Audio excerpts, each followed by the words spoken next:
एक बार एक व्यक्ति महात्मा से पूछता है, क्या हमारे आसपास के अपने ही लोग हमारे शत्रु बन जाते हैं? यह सुनकर महात्मा कहते हैं कि अक्सर ऐसा होता है, हमारे अपने ही हमारे लिए समस्याएं खड़ी कर देते हैं, जिसके कारण हमें बहुत परेशानी होती है। और ऐसा केवल उनके भीतर हमारे लिए भरी हुई ईर्ष्या के कारण होता है।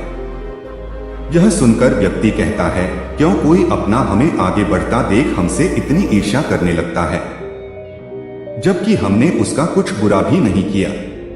यह सुनकर महात्मा कहते हैं, जो व्यक्ति स्वयं परिश्रम नहीं करता, अपने लक्ष्य की तरफ केंद्रित नहीं होता, वह दूसरों को भी सफल होते देख नहीं पाता, और तब वह उसके मार्ग में बाधा बनकर आ जाता है।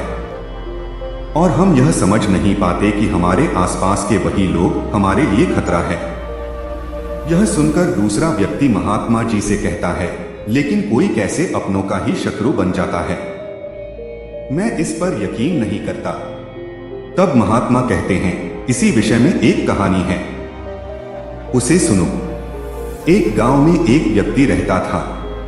उसके पास कोई काम नहीं था। एक दिन वह घूमते घूमते गांव के जंगल की तरफ निकल जाता है। जंगल में पहुंचकर वह देखता है कि वहां खूब सारे पेड़ पौधे हैं। ठंड का समय था, हवाएं चल रही थी।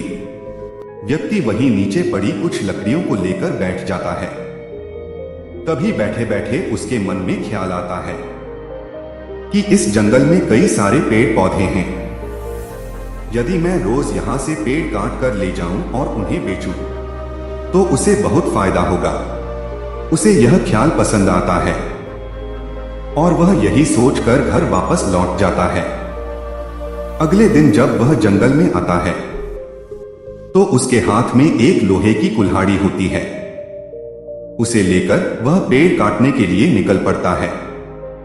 तभी उस व्यक्ति को देखकर कुछ पेड़ आपस में यह कहने लगते हैं, हम इतने समय से इस जंगल में साथ रह रहे हैं, लेकिन आज तक हमें किसी ने नहीं काटा। आज लगता है कि आज हम सब काट दिए जाएंगे। यह सुनकर दूसरा एक बुजुर्ग पेड़ कहता है, नहीं, ऐसा कुछ नहीं होगा। उसके हाथ में देखो, जो कुल्हाड़ी है वह बिना हत्थे की है। उससे वह एक भी पेड़ नहीं काट पाएगा। वह स्वयं हार कर चला जाएगा। हम यहाँ सुरक्षित है। और वही वह व्यक्ति पेड़ काटने के लिए बहुत परिश्रम करता है, जोर लगाता है, लेकिन पेड़ मोटे और मजबूत होने की वजह से बिना हत्थे का वह कुल्हाड़ी एक भी पेड़ नहीं काट पाता, और अंत में हारकर वह वापस घर की तरफ निकल जाता है। उसे जाते देख वह पेड़ कहता है कि देखा, मैंने कहा था ना कि यहाँ हमारा कोई कुछ बिगाड़ नहीं पाएगा। यह हमारा जंगल है, यहाँ से हमें कोई काट नहीं पाएगा। यह सुनकर दूसरे पेड़ कहते हैं, अगर यह कल फिर से आ गया तो वह पेड़ कहता है कि नहीं, यह वापस नहीं आएगा, और अगर आएगा भी तो वह बिना हत्थे वाली कुल्हाड़ी से हमारा कुछ भी नहीं बिगाड़ सकता। व्यक्ति घर जाकर यही सोचने लगता है कि इतनी अच्छी लकड़ियों को मैं काट कर रहूंगा। वह तुरंत बाहर जाकर उस कुल्हाड़ी में एक लकड़ी का हत्था लगवा कर ले आता है। अगले दिन में सभी पेड़ आपस में बात कर रहे होते हैं कि आज वह आदमी नहीं आएगा, और वह सभी खुश हो जाते हैं। लेकिन उनकी खुशी कुछ देर की ही थी। दिन ढलने से पहले ही वह व्यक्ति वापस उस जंगल में पहुंच जाता है। सभी पेड़ उसे देखकर हैरान हो जाते हैं। यह दोबारा क्यों आ गया? और इस बार तो उसके हाथ में हत्था लगी हुई कुल्हाड़ी है। और फिर वह एक एक करके पेड़ काटने लगता है और उन लकड़ियों को एकत्र करके ले जाता है।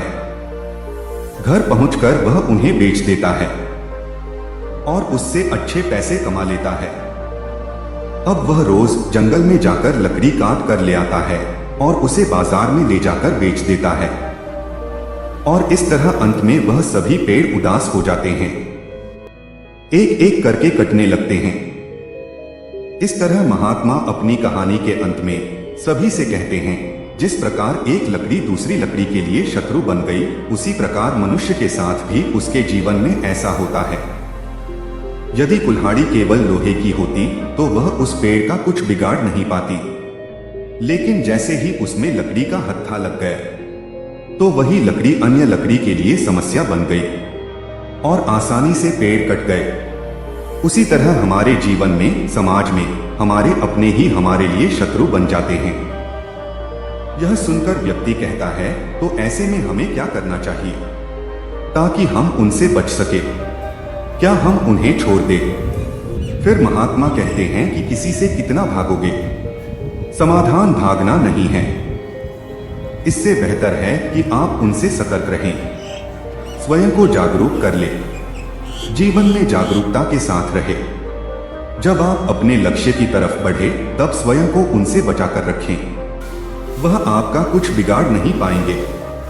व्यक्ति यदि सतर्क होकर आगे बढ़े, लक्ष्य की तरफ ध्यान दे, तो कोई बाधा उसका कुछ बिगाड़ नहीं पाएगी।